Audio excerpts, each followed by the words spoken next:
Anxiety often looks very much like we do. In fact, let me introduce you to Anne. Anxiety. Hi everyone, I'm Anne. I have been Claire's friend for a very long time until she gave me the shove. It's quite rude. A few years ago. But basically I was here to make sure that Claire thought about everything. No. Overthought about everything to make sure nothing went wrong. To control every situation. For example, there was a time when Claire thought about talking to her GP about how she was feeling, and I said, well, Claire, think about this. First of all, you've got to get through to the surgery. Then you've got to speak to the receptionist.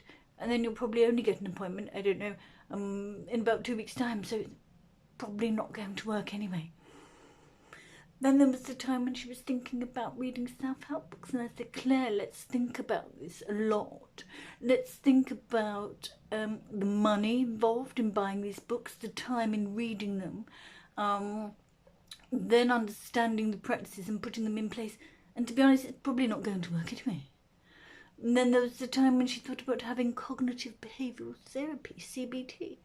And we went along for a couple of sessions, which took her time and effort and input. And to be honest, it probably won't work anyway. And then there's the time when she thought about exercising. And I said, Claire, you've got to think about the cost of the trainers for running. You've got to think about possible injuries. You've got to think about your time. And it probably won't work anyway. So then we're looking at maybe changing her diet. And I said, well, if you cut out caffeine, what's going to get you out of bed in the morning? And if you cut out sugar, how are you going to have any energy? And to be honest, it probably won't work anyway.